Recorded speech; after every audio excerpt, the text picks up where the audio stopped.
Welcome to another video. भाई साहब, Tom cruise को अप्रोच किया जा रहा है मार्वल में आयरन मैन का रोल प्ले करने के लिए, क्योंकि भाई आरडीजे तो अब डॉक्टर डूम यानी विलन बन चुके हैं। तो आयरन मैन के बिना सीक्रेट वॉर्स और डूम्सडे जैसी एवेंजर की मूवीज कैसे कंप्लीट होंगी, क्योंकि आयरन मैन एक बहुत ही मेजर कैरेक्टर है ऐसी मूवीज के लिए। तो बेसिकली टॉम क्रूज को अपनी पूरी कोशिश करके अप्रोच किया जा रहा है मार्वल स्टूडियो के द्वारा। अब देखो टॉम क्रूज का इस पर क्या रिएक्शन हो सकता है। मुझे पता है कि प्रोबेबली टॉम क्रूज हाँ कह देंगे। क्यों? क्योंकि भाई मार्वल में जो आयरन मैन है इसके बनने की बहुत लंबी चौड़ी हिस्ट्री। बेसिकली अगर शॉर्ट में मैं आपको बताना चाहूं तो बेसिकली 1919 में मार्वल ने आयरन मैन के राइट्स बेच दिए थे यूनिवर्सल स्टूडियोज को। बेसिकली यूनिवर्सल स्टूडियो ने उस समय खरीद लिए थे और मार्वल के पास इतने पैसे नहीं थे कि वो आयरन मैन या किसी भी कैरेक्टर पर मूवीज बना, क्योंकि वो कॉमिक्स बुक्स यानी बुक्स बेचा करता था। बेसिकली उन्होंने फिर अपना जिम्मा संभाला, कोशिश की, प्रयास किया, पर उन्होंने मूवी नहीं बनी। फिर उन्होंने 1996 में वो राइट्स बेच दिए थे फॉक्स 20th सेंचुरी वाले स्टूडियो के, जिसके अंडर एक्समैन की सारी मूवीज आती हैं। और उस समय फॉक्स काफ़ी ज़्यादा एक्साइटेड था इसको बनाने के लिए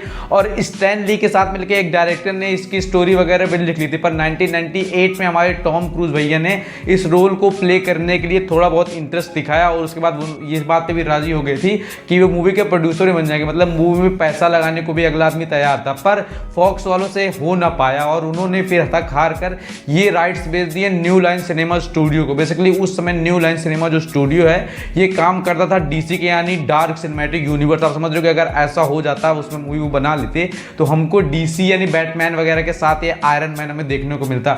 पर प्रोबेबली थैंक गॉड कि ऐसा नहीं हुआ। उसके बाद फिर ये राइट्स वो भी थक हार गए और उन्होंने बेच दिया वापस से मार्वल स्टूडियोज को। बेसिकली क्या है कि न्यू लाइन सिनेमा ने अपनी कोशिश की पर हो नहीं पाया, टॉम क्रूज वगैरह भी लगे हुए थे। फिर उसके बाद जब ये वापस से मार्वल के पास राइट्स आ गए तो मार्वल ने कोशिश की इस पर मूवी बनाने की, लेकिन उनके पास पैसे तो थे नहीं। पर उन्होंने फिर जाकर के सारे राइट्स जो हैं वो गिरवी रख दिए अपने अदर कैरेक्टर के।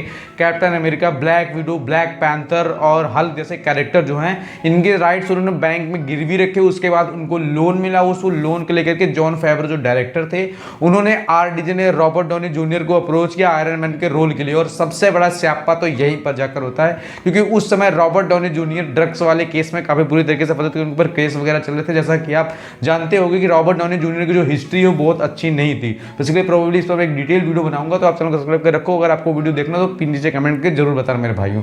तो बेसिकली फिर रॉबर्ट डॉनी को जब अप्रोच किया तो सब कुछ उनके खिलाफ खड़ा हो गया भाई, क्योंकि अभी जो प्रेजेंट टाइम में ऐसा मार्वल है, ऐसा अगर मार्वल तब होता तो प्रोबेबली कभी रॉबर्ट डॉनी जूनियर को एज आयरन मैन हम देख ही नहीं पाते। पर फिर भी जॉन फेवरो ने कह दिया कि अपन की सीधी सीधी एक शर्त है, अगर रॉबर्ट डॉनी जूनियर को इस रोल को प्ले करने दिया जाएगा तभी मैं इस मूवी को डायरेक्ट करूंगा।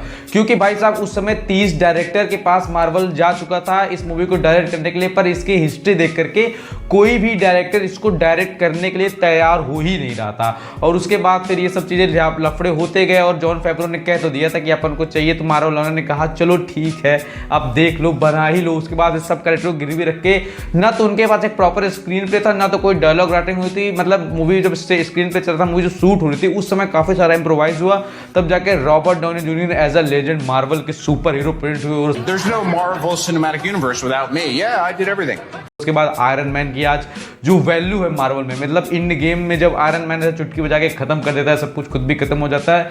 उसके बाद से मार्वल की जो मूवीज है Thor, love and thunder, multiverse of madness वगैरह, उसके बाद भाई सब देख रहे हो कि क्या ग्रेड जाता रहा, कैप्टन मार्वल वगैरह भी आई थी, पर कोई पूछने वाला ही नहीं। गार्डियंस ऑफ द गैलेक्सी की वैल्यूज डाउन हो गई आयरन मैन कैरेक्टर ना होने की वजह से, क्योंकि वो इंपैक्ट मार्वल फैंस को फील ही नहीं हो रहा था कि मार्वल की मूवीज हम देख रहे हैं। तो बेसिकली उसके बाद फिर रहा नहीं गया और रूसो ब्रदर्स जो कि इन्फिनिटी वॉर और गेम जैसी मूवीज जिन्होंने डायरेक्ट की थी उनको वापस लाया गया और उन्होंने कहा कि रॉबर्ट डॉनी जूनियर को हम वापस ले आएंगे। और वो लेके आए एज अ सुपर हीरो के बाद एज अ विलन, इधर टू बी डाई हीरो और live enough to look like सिर्फ यूज एज अ विलन। और Robert Downey Junior as a villain आ गए। अब उनके पास सीधा सा रास्ता है कि भाई बिना आयरन मैन के सीक्रेट्स और डोम्सडे कैसे कंप्लीट होगी यार, क्योंकि आयरन मैन एक बहुत ही मेजर कैरेक्टर है, एक पॉइंट ऑफ कैरेक्टर है। तो बेसिकली इसके लिए फिर वो टॉम क्रूज को अप्रोच कर रहे हैं अपनी पूरी पावर लगाने की, किसी तरह से टॉम क्रूज को अप्रोच कर लिया जाए iron man superior iron man का रोल प्ले करने के लिए, आयरन मैन के वेरिएंट का रोल प्ले करने के लिए। और मुझे पता है कि जहां तक से टॉम क्रूज इंटरेस्ट दिखा सकते हैं कि भाई 1998 में जो बंदा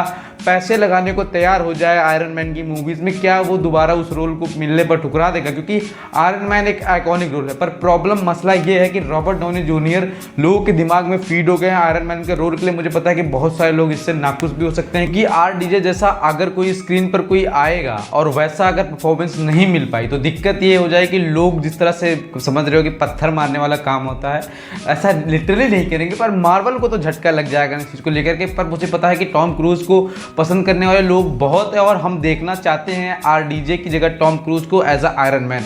अगर आप भी देखना चाहते हो तो मुझे कमेंट करके बताना कि भाई आपको क्या पता था जो चीज़ें मैंने बताई। बेसिकली टॉम क्रूज़ जो है वो प्रोबेबली इन फ्यूचर में देखने को मिल सकते हैं मार्वल में। इस बात की बहुत ही ज़्यादा पॉसिबिलिटी है कि हमें Tom Cruise versus Tony Stark यानी हमारे रॉबर्ट डॉनी जूनियर देखने को मिलेगा, क्योंकि भाई डॉक्टर डूम का बहुत बड़ा बैटल होता है टोनी स्टार्क यानी आयरन मैन के साथ। तो बेसिकली जो है स्क्रीन पर दो लेजेंड्स एक सामने देखने को मिल जाएंगे, वो सिर्फ मार्वल के कारण हो सकता है। तो भाई मार्वल प्लीज़ यार किसी ना किसी तरह करके हाथ पैर जोड़ के टॉम क्रूज को एज अ मार्वल में आयरन मैन रिटर्न लेके आओ।